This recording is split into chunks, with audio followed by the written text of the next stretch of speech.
بسم اللہ الرحمن الرحیم. سورہ نور کا رکوع نمبر 4 اور 18ویں پارے کا رکوع نمبر 10. حسب معمول اس رکوع کا مختصر لفظی ترجمہ مختصر گرامر کے ساتھ، پھر انشاءاللہ اس کی تفسیر ہوگی. اور یہ رکوع بہت ہی امپورٹنٹ ہے احکام کے لحاظ سے،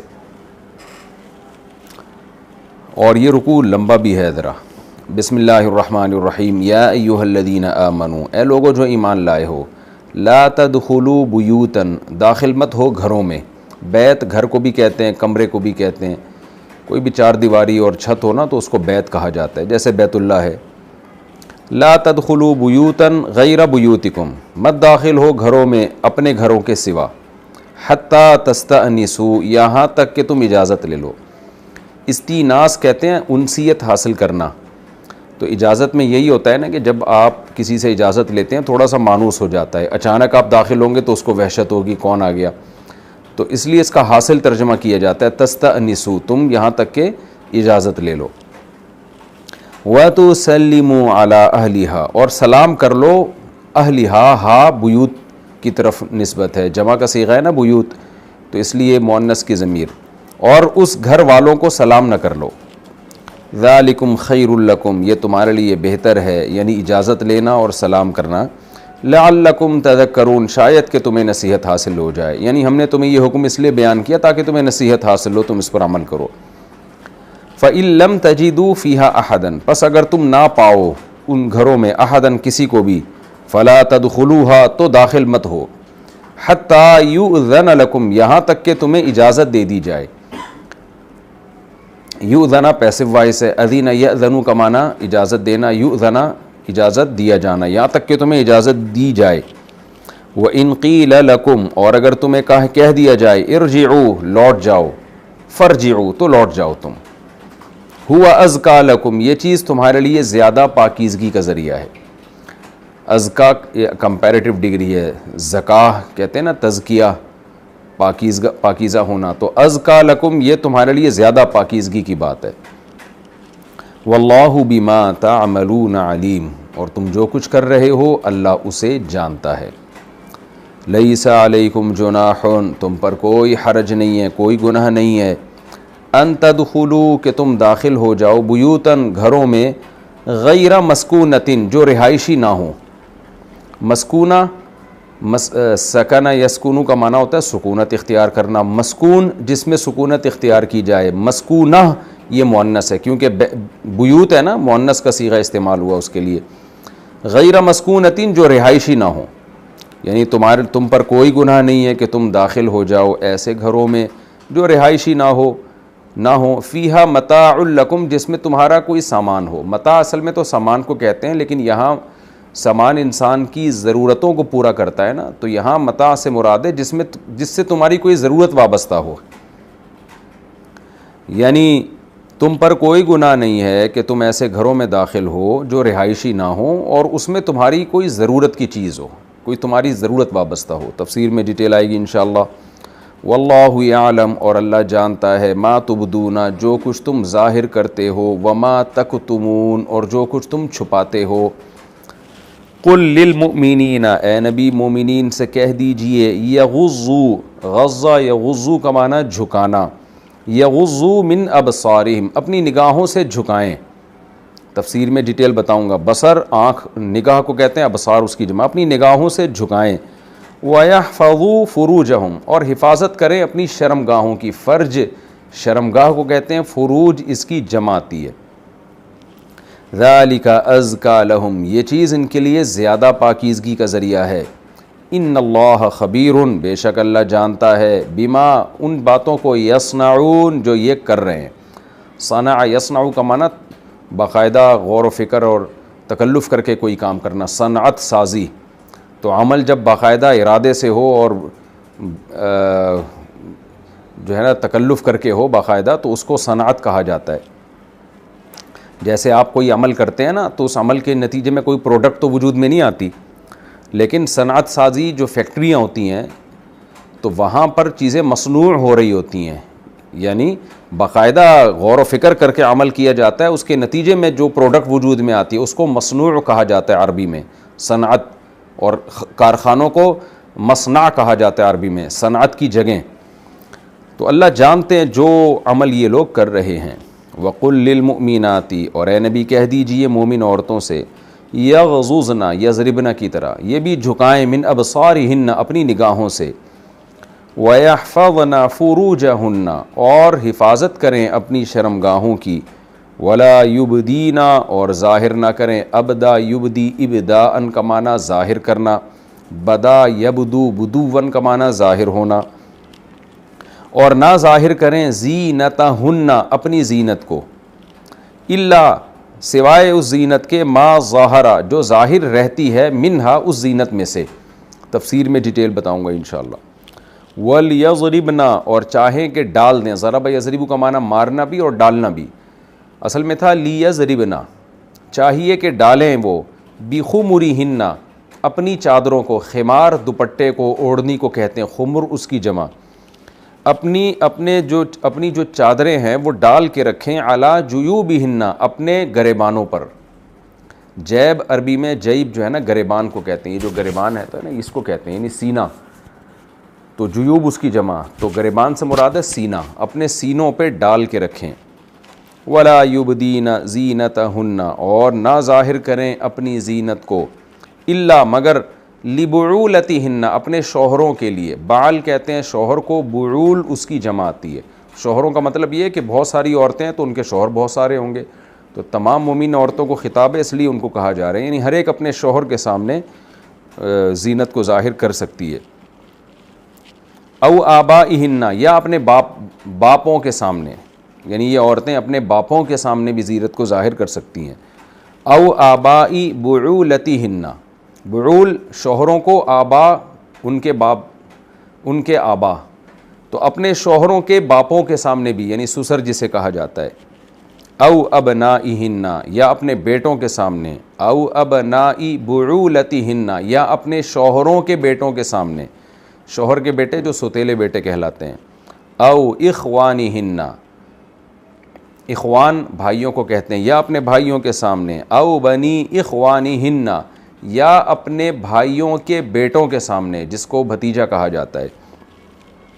او بنی اخواتہن، اخوات، اخت کہتے ہیں بہن کو، اخوات اس کی جمع آتی ہے. اخواتہن، اپنی بہنوں کے بیٹوں کے سامنے، جن کو بھانجے کہا جاتا ہے.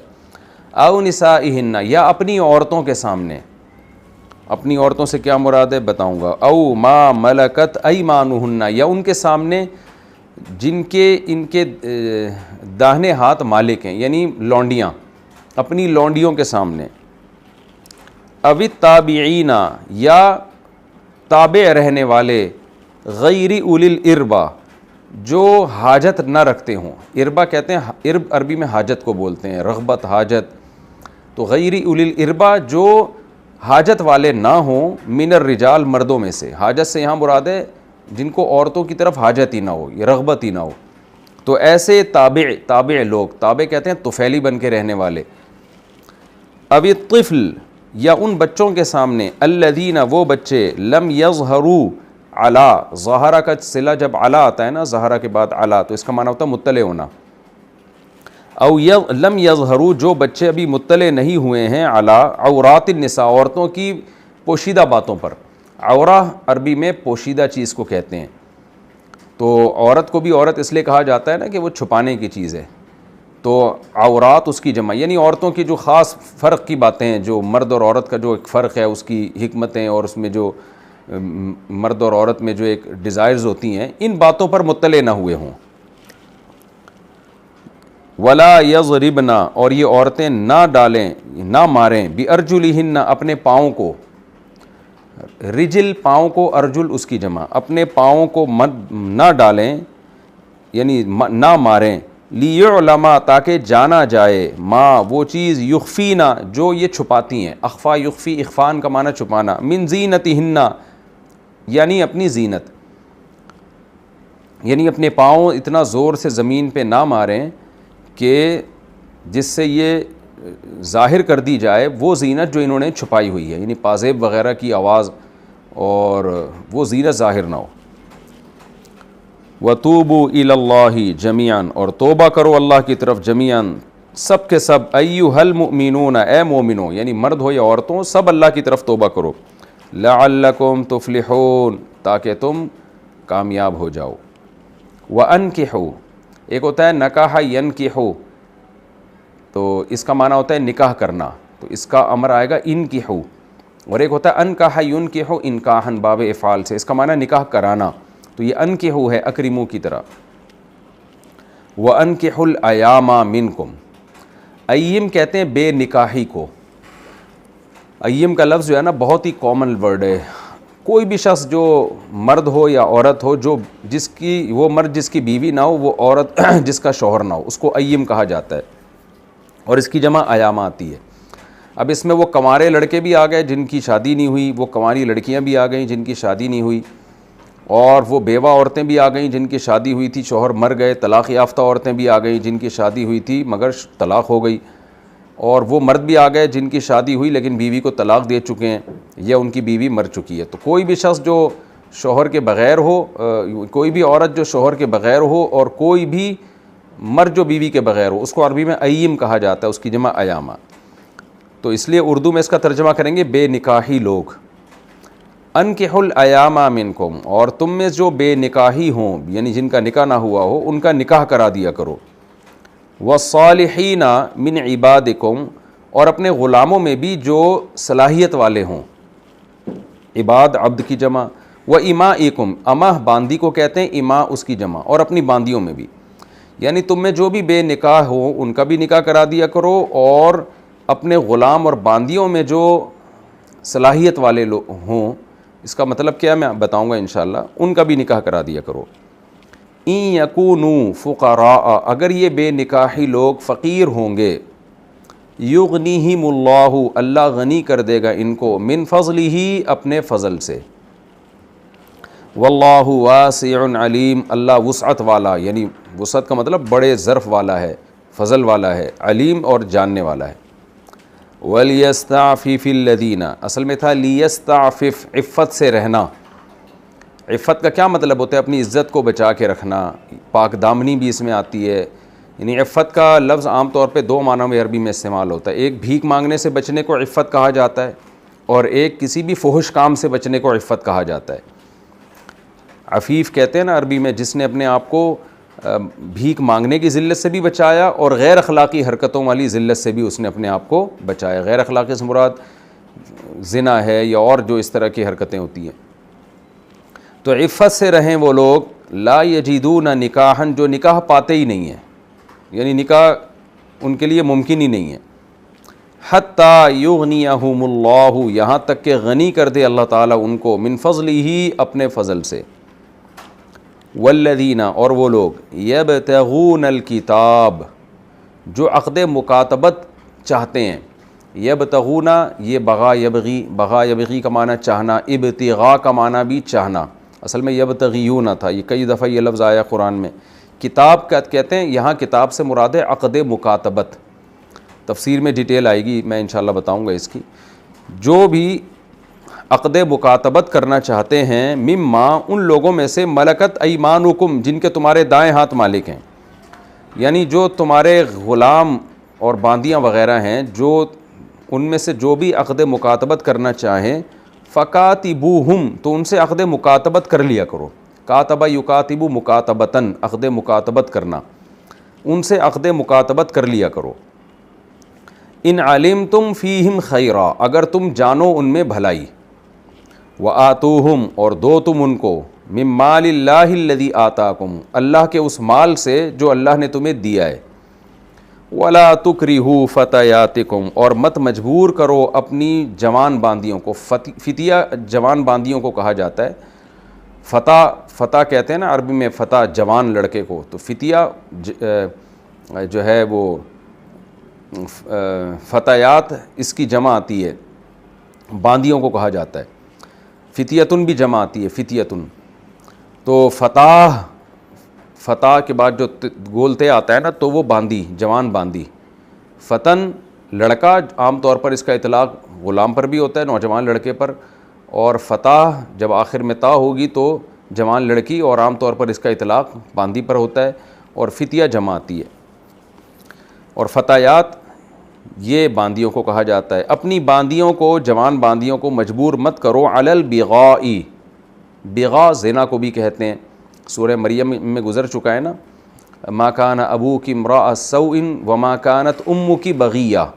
حضرت مریم کے ہاں جب ولادت ہوئی تو بنی اسرائیل نے کیا کہا کہ آپ کی ماں، باپ بھی برا آدمی نہیں تھا اور آپ کی ماں بھی زانیہ نہیں تھی، بغیہ کا لفظ ہے وہاں پہ۔ اپنی باندیوں کو زنا پر مجبور مت کرو، ان اردنا، اگر وہ ارادہ کرتی ہیں، تحصناً، بچنے کا، وہی حسن سے نکلا ہے نا، میں نے بتایا نا محصنات کا لفظ، تحصن یا تحصن، تحصناً کا معنی اپنے آپ کو محفوظ رکھنا، تو حسن قلعے کو کہتے ہیں نا، وہ بھی آپ کو بچاتا ہے۔ تو اگر وہ بچنا چاہتی ہیں، لِتَبْتَغُوا، تاکہ تم حاصل کر لو، عرض الحیات الدنیا، دنیاوی زندگی کا کچھ سامان، یعنی اس غرض سے ان کو زنا پر مجبور مت کرو۔ وَمَن يُكْرِهْهُنَّ، اور جو بھی ان کو مجبور کرے گا، اکراہ یکرہ اکراہن، مجبور کرنا، جو بھی ان کو مجبور کرے گا، فإن اللہ، تو بے شک اللہ تعالیٰ، من بعد اکراہہن، ان عورتوں کے مجبور کرنے کے بعد، یعنی کسی اور کے ان عورتوں کو مجبور کرنے کے بعد، غفور الرحیم، معاف کرنے والا اور رحم کرنے والا ہے۔ وَلَقَدْ أَنزَلْنَا، تحقیق ہم نے نازل کی ہیں، الیکم، تمہاری طرف، آیتیں مبینات، کھول کھول کے بیان کرنے والی، وَمَثَلًا، اور مثالیں، مِنَ الَّذِينَ، ان لوگوں کی، خَلَوْا مِن قَبْلِكُم، جو تم سے پہلے گزر چکے ہیں، وَمَوْعِظَةً، اور نصیحت ہم نے نازل کی ہے، لِلْمُتَّقِین، پرہیزگاروں کے لیے۔ یہ رکوع ہمارا لفظی ترجمہ مختصر گرامر کے ساتھ ہو گیا، اب ہم اس کی تفسیر کی طرف چلتے ہیں۔ آپ کو پتہ ہے سورہ نور میں اللہ نے شروع میں زانی کے حکام بیان کیے کہ کوڑے مارو ان کو، بہت اچھی ترتیب ہے سورت کی۔ پھر اس میں اللہ تعالیٰ نے جو بے گناہ لوگوں پر زنا کی تہمت نہ لگے کہیں، اس کا سد باب کیا۔ پھر میاں بیوی اگر ایک دوسرے پہ فحاشی کی تہمت لگاتے ہیں تو اس کے بارے میں حکام بتائے۔ پھر حضرت عائشہ رضی اللہ تعالی عنہا جن پر جھوٹی تہمت لگی تھی، اس کا سد باب کیا۔ تو اب اللہ تعالیٰ اور بہت سارے ایسے احکام جو غیر اخلاقی ہیں، جو سوسائٹی کے لیے ناسور ہیں اور اس سے بے حیائی کی ترویج ہوتی ہے، ان تمام باتوں سے اللہ تعالیٰ نے اس رکوع میں منع کیا۔ تو بہت سارے احکام ہیں، یہ اخلاقی احکام ہیں، مسلم سوسائٹی میں ہمیشہ سے ان پر عمل ہوتا رہا ہے، اب عمل کرنا چھوڑ دیا مسلمانوں نے، جس کی وجہ سے زوال کا شکار ہیں۔ تو ان احکام میں پہلا حکم اللہ نے بیان کیا، یا ایھا الذین آمنوا لا تدخلوا بیوتا غیر بیوتکم، اے ایمان والو اپنے گھروں کے علاوہ گھروں میں داخل مت ہو، حتی تستأنسوا وتسلموا علی اہلہا، یہاں تک کہ اجازت لے لو اور ان کے گھر والوں کو، اس میں رہنے والوں کو سلام نہ کر لو۔ یہاں پر اللہ نے اجازت کا تذکرہ پہلے کیا، سلام کا بعد میں، یہ واو کے ساتھ، تو خوب سمجھ لیں عربی میں واو ترتیب کے لیے نہیں ہے، تو اصل مقصد تو تھا اجازت لینا، اس لیے اجازت کا پہلے تذکرہ کیا ہے، ورنہ شریعت کا حکم یہ ہے، احادیث سے پتہ چلتا ہے کہ سلام پہلے کیا جائے گا، اور گویا سلام ہی اجازت ہوگا۔ یعنی جب آپ کسی کے گھر جاتے ہیں اور کہتے ہیں السلام علیکم ورحمۃ اللہ، تو اگر وہ آگے جواب میں کہتا ہے وعلیکم السلام، اندر آ جائیں، آپ آ سکتے ہیں، تو اب الگ سے اجازت لینے کی ضرورت نہیں ہے۔ لیکن چونکہ اصل مقصد یہاں سلام کرنا نہیں ہے، آپ کسی کے گھر جب جاتے ہیں سلام کرنے نہیں جاتے، ملنے کے لیے جاتے ہیں، یا کوئی آپ کو کام ہوتا ہے اس سلسلے میں جاتے ہیں آپ، تو اس لیے کیونکہ اس میں جو اہم چیز ہے وہ یہ کہ بغیر اجازت کے آپ کسی کے گھر میں نہ گھسیں، تو اس لیے اجازت کا تذکرہ پہلے کیا اور پھر سلام کا بھی کر دیا، کہ اس میں جو مناسب طریقہ، جو سنت طریقہ ہے کسی کے ہاں جانے کا، وہ سلام کا بھی ہے، اس لیے سلام کا تذکرہ بعد میں کیا۔ لیکن عملی لحاظ سے ترتیب یوں ہوگی کہ سلام پہلے ہوگا، باقی بعد میں۔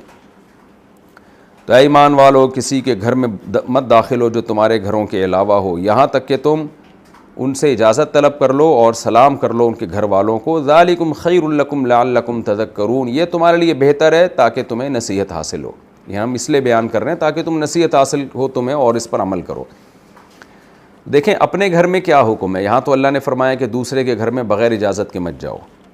تو پہلی بات تو یہ ہے کہ گھر میں صرف داخل ہونا مراد نہیں ہے، صحیح ہے، بخاری کی حدیث ہے، آپ صلی اللہ علیہ وسلم نے فرمایا انما جعل الاستئذان لاجل البصر، کہ اللہ نے جو ہمیں حکم دیا کہ کسی کے گھر جاؤ تو اجازت لے کے جاؤ، تو بخاری کی حدیث میں آپ نے فرمایا کہ یہ اجازت کا حکم اس لیے ہے تاکہ کسی کے گھر پہ اس کی مرضی کے بغیر نظر نہ پڑے۔ تو نبی صلی اللہ علیہ وسلم نے اس آیت کی تفسیر میں فرما دیا کہ یہاں صرف داخلہ مراد نہیں ہے بلکہ کسی کے گھر میں نظر پڑنا مراد ہے، نظر پڑنا۔ مثال کے طور پر آپ باہر کھڑے ہوئے ہیں کسی کے گھر کے، بیل بجائی آپ نے اور آپ گیٹ کے بالکل سامنے ہیں، بعض دفعہ گیٹ ایک دم سامنے والا چوپٹ کھول دیتا ہے، جیسے ہی کھولا تو آپ کا آخر تک نظر پڑ گئی، تو آپ نے اس آیت پر عمل نہیں کیا۔ آپ یہ نہیں کہیں گے بھئی اللہ میاں نے تو کہا ہے کہ داخل مت ہو، میں داخل تھوڑی ہوں، میری تو نظر پڑ گئی اندر۔ اسی وجہ سے اس آیت کی روشنی میں علماء کا، صلحاء کا ہمیشہ سے عمل رہا ہے۔ آج بھی آپ نے تبلیغ جماعت والوں کو دیکھا ہوگا جب کسی کے ہاں گشت کے لیے جاتے ہیں تو ہمیشہ دروازے کے کنارے پہ کھڑے ہوتے ہیں، دروازے سے ہٹ کے کھڑے ہوتے ہیں۔ تو پہلی بات تو یہ کہ جب آپ کسی کے ہاں جائیں گے تو گیٹ کے سامنے کھڑے ہونے کی شرعاً آپ کو اجازت نہیں ہے، تاکہ ایسا نہ ہو کہ دروازہ کھلے اور آپ کی نظر گھر کے اندر پڑ جائے۔ اسی آیت سے یہ بھی پتہ چلا کہ جب آپ اپنے گھر کی چھت پہ چڑھیں گے کسی کام سے، اور آپ کو یہ پتہ ہے کہ میں جب چھت پہ چڑھوں گا تو سامنے والے گھروں پہ میری صحن پہ نظر پڑ سکتی ہے، ان کے کمروں میں نظر پڑ سکتی ہے، جیسے مزدور وغیرہ چھتوں پہ جاتے ہیں، تو بھی پڑوسیوں سے پہلے اجازت لی جائے گی اسی آیت کی روشنی میں، کیونکہ نبی صلی اللہ علیہ وسلم نے صاف فرما دیا کہ یہ جو اجازت کا حکم ہے نا، داخل مت ہو، اس سے مراد ہے نظر نہ پڑے۔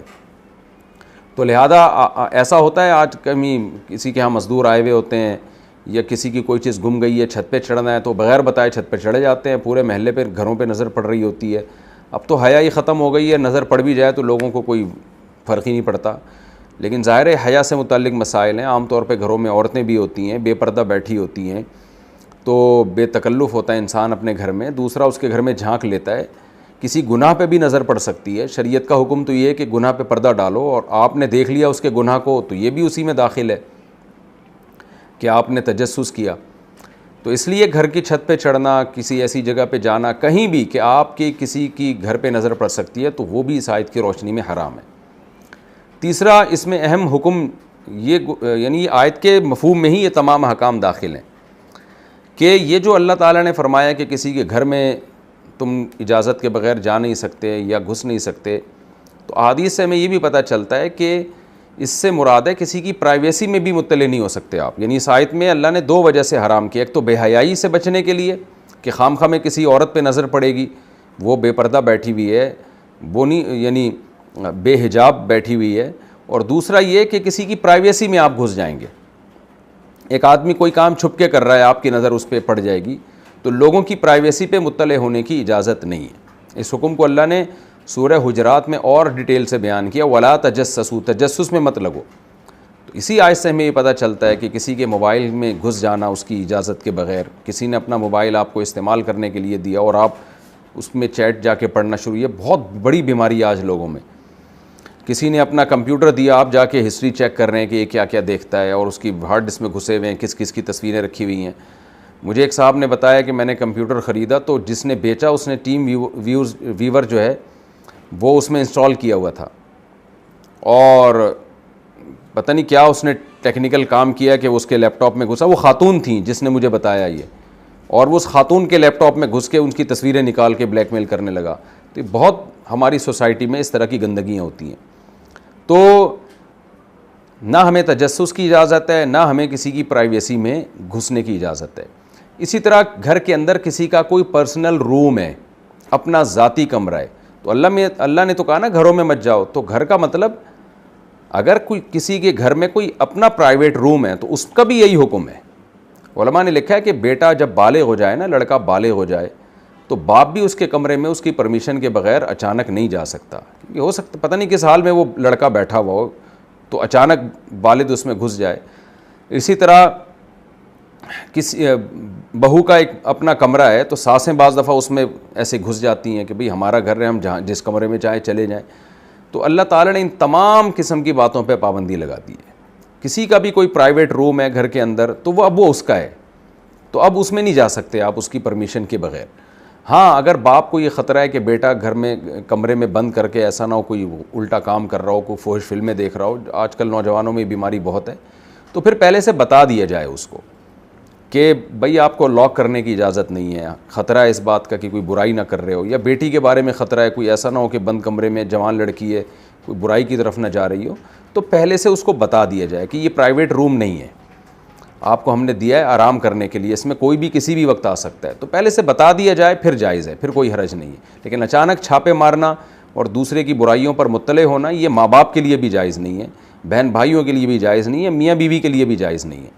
تو البتہ چند صورتیں مستثنیٰ ہیں، کسی آپ کو کوئی نقصان کا بڑا خطرہ ہو کسی سے تو پھر ایک الگ بات ہے، کہیں نقصان کا اگر خطرہ ہے نا کسی کو کہ اگر جو ہے اس کو اس طرح چھوڑ دیا گیا تو مجھے نقصان ہو سکتا ہے، تو اپنے آپ کو نقصان کے سے بچانے کے لیے جیسے ایجنسیز ہوتی ہیں وہ تجسس کرتی ہیں ملک کے دشمنوں کو پتہ لگانے کے لیے، وہ کال ریکارڈ کر رہی ہوتی ہیں، ایسا نہ ہو کہ کوئی ملک کے لیے کوئی دشمن ہو، کوئی جاسوس ملک میں گھس آیا ہو، تو کال ریکارڈ کرنے کا مقصد لوگوں کی پرائیویسی میں گھسنا نہیں ہوتا، بلکہ کال ریکارڈ کرنے کا بنیادی مقصد یہ ہوتا ہے کہ بھئی ایسا نہ ہو کہ ملک کے خلاف کوئی سازش کر رہا ہو، تو ایسے کسی بڑے ضرر یا کسی انفرادی ضرر سے بچنے کے لیے اس کی گنجائش ہے، ادروائز شریعت میں اس کی اجازت نہیں ہے۔ آگے اللہ تعالیٰ کا ارشاد ہے فَإِن لَمْ تَجِدُوا فِيهَا أَحَدًا، اگر تمہیں وہاں کوئی بھی موجود نہ محسوس ہو، یعنی تم کھڑے ہوئے ہو اور وہاں آوازیں دے رہے ہو، سلام کر رہے ہو، تمہیں لگا کہ وہاں کوئی بھی نہیں ہے، فَلَا تَدْخُلُوهَا، تو بھی نہیں جا سکتے، حَتَّى يُؤْذَنَ لَكُمْ، یہاں تک کہ صراحتاً اجازت نہ دے دی جائے، یعنی آپ نے 3-4 دفعہ سلام کیا یا 3 دفعہ بیل بجائی اور آپ کو لگا کہ اب یہاں کوئی بھی نہیں ہے، تو چلو میں دیوار پھلانگ کے چلا جاتا ہوں، چلو میں تالا توڑ دیتا ہوں۔ اللہ فرماتے ہیں نہیں، جب تک صراحتاً اجازت اندر سے آواز نہیں آتی کہ بھئی آپ کو آنے کی اجازت ہے، اس وقت تک کسی اور کی گھر میں آپ نہیں جا سکتے۔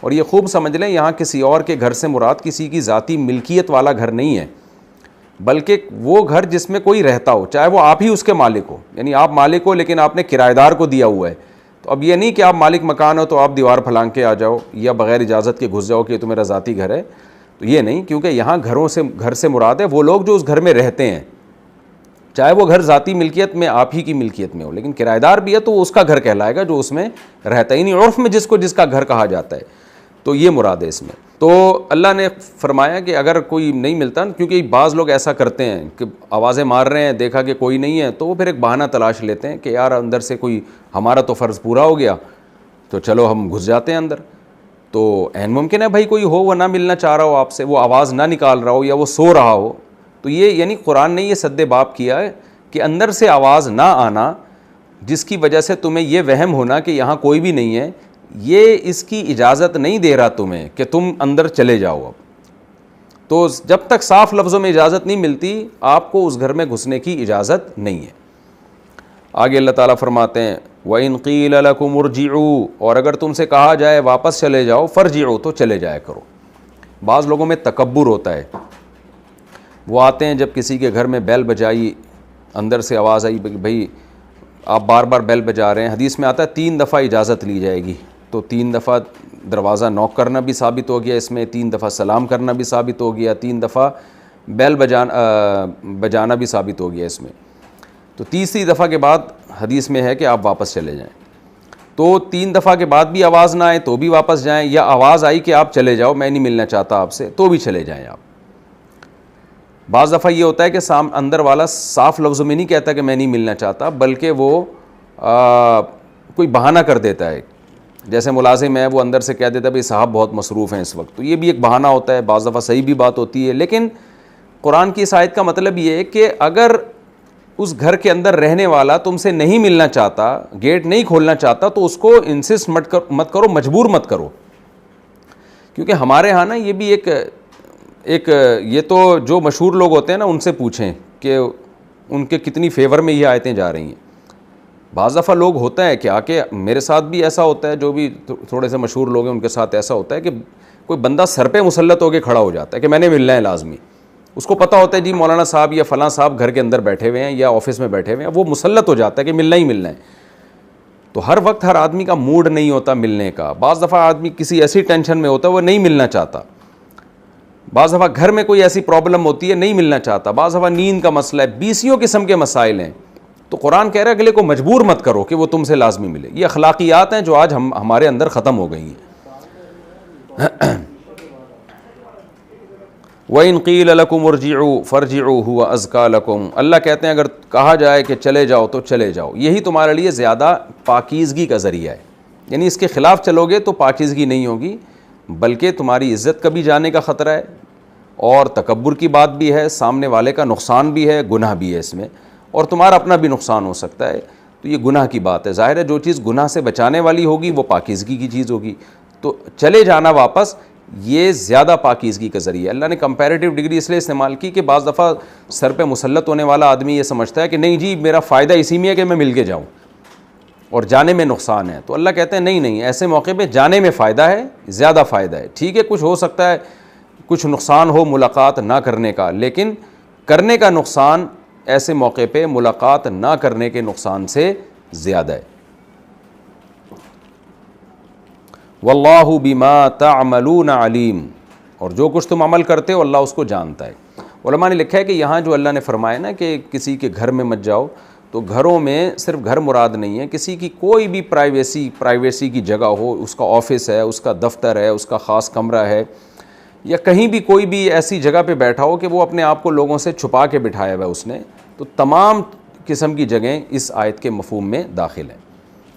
آگے اللہ تعالیٰ فرماتے ہیں لیس علیکم جناح ان تدخلوا بیوتا غیر مسکونۃ فیہا متاع لکم.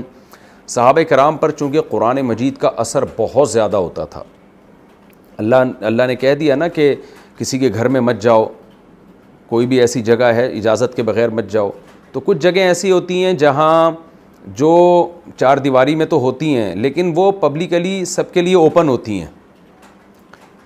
تو صحابہ کرام ڈر گئے کہ اب ہم یعنی ایسی عوام الناس کی جگہوں پہ بھی ہم جاتے ہوئے ڈریں گے، یعنی ہمیں اجازت لینی پڑے گی، ایسا نہ ہو اللہ تعالیٰ ہم سے ناراض ہو جائے. جیسے مسجدیں ہیں، مدرسے ہیں، ہسپتال ہیں، اسکول ہیں، یونیورسٹیاں ہیں، جہاں سب لوگ کا آنا جانا لگا رہتا ہے.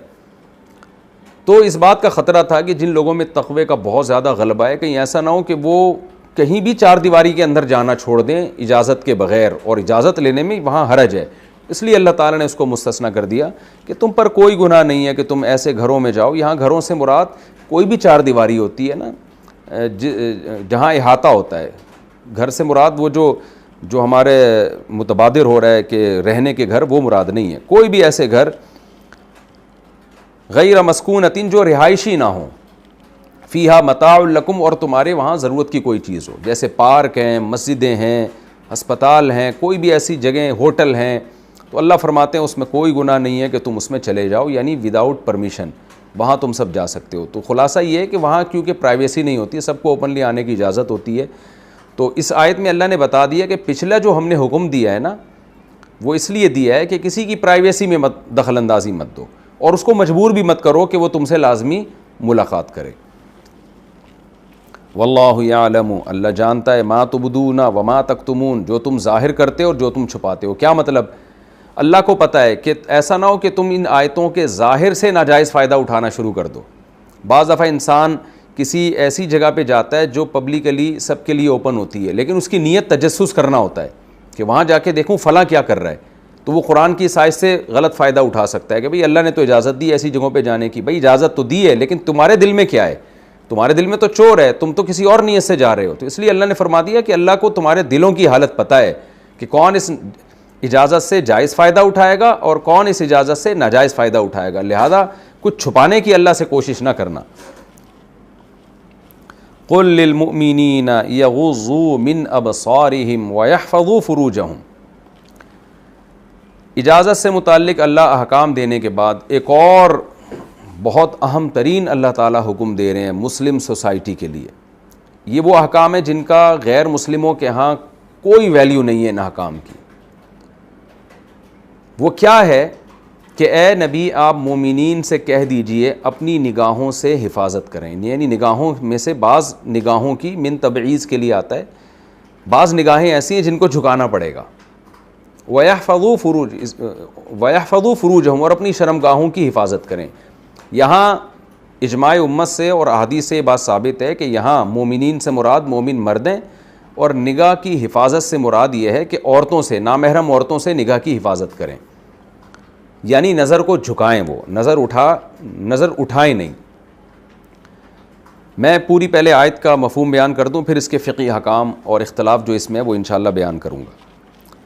وَيَحْفَظُوا فُرُوجَهُمْ، اور اپنی شرمگاہوں کی حفاظت کریں، یعنی اپنی نظر کی حفاظت کریں اور نتیجے میں شرمگاہ کی حفاظت کریں۔ کیوں کہ جو اپنی نظر کی حفاظت نہیں کرتا نامحرم عورت سے، بالآخر وہ شرمگاہ کی بھی حفاظت نہیں کرتا، اس کو بھی حرام کام میں مبتلا کرتا ہے۔ ذَلِكَ أَزْكَىٰ لَهُمْ، یہ نظر کی حفاظت کرنا ان کے لیے زیادہ پاکیزگی کا ذریعہ ہے۔ یعنی شیطان دل میں یہ ڈال سکتا ہے نا کہ میں نظر کی تو حفاظت نہیں کرتا لیکن میں زنا سے بچوں گا، تو مجھے کوئی خطرہ نہیں ہے، میں دیکھتا داکھتا رہوں گا اور میں بچتا رہوں گا برائی سے۔ تو اللہ کہتے ہیں ایسا نہیں ہے، جو حفاظت کرے گا اس کے لیے برائی سے بچنے کا امکان زیادہ ہے۔ ان اللہ خبیر بما یصنعون، اللہ باخبر ہے ان اعمال سے جو یہ لوگ کر رہے ہیں۔ آگے آیت میں دونوں آیتوں کی میں اکٹھی تفسیر بیان کرتا ہوں۔ وَقُلْ لِلْمُؤْمِنَاتِ، اور اے نبی آپ مومن عورتوں سے کہہ دیجئے، یغضضن من ابصارہن، وہ بھی اپنی نگاہوں میں سے نگاہوں کی حفاظت کریں، یعنی مردوں کو مت دیکھیں۔ وَيَحْفَظْنَ فُرُوجَهُنَّ، اور اپنی شرمگاہوں کی بھی حفاظت کریں۔ وَلَا يُبْدِينَ زِينَتَهُنَّ، اور اپنی زینت کو ظاہر نہ کریں۔ یہاں زینت سے مراد ہے وہ جسم کے اعضاء جن میں زینت اختیار کی جاتی ہے۔ مواضع زینت، مضاف محذوف ہے، میں بتاتا ہوں نا، ان شارٹ بعض دفعہ مضاف کو محذوف کر دیا جاتا ہے۔ جیسے ہم کہتے ہیں میری گاڑی پنچر ہو گئی، تو مراد گاڑی کا ٹائر، گاڑی کا ٹائر۔ میں 3 پلیٹیں کھا گیا، مراد پلیٹیں نہیں ہیں بلکہ پلیٹوں میں جو کھانا ہوتا ہے وہ کھا جاتے ہیں آپ۔ تو بعض دفعہ نسبت ایسی چیز کی طرف کر دی جاتی ہے ان شارٹ جس کی طرف نسبت بنتی نہیں ہے، لیکن ان شارٹ کر دی جاتی ہے۔ تو قرآن نے بھی ان شارٹ بیان کیا، بلاغت کے اس میں نقطے ہوتے ہیں کہ اپنی زینت کو ظاہر نہ کریں، یعنی وہ ان اعضاء کو ظاہر نہ کریں جن میں زینت اختیار کی جاتی ہے، کیونکہ آگے جو مستثنیٰ ہو رہا ہے نا وہ اعضاء ہی ہیں جن کو استثناء کیا جا رہا ہے۔ یعنی اللہ تعالیٰ فرما رہے ہیں کہ اپنی زینت کو ظاہر نہ کریں سوائے ان اعضاء کے جو کھلے رہتے ہیں۔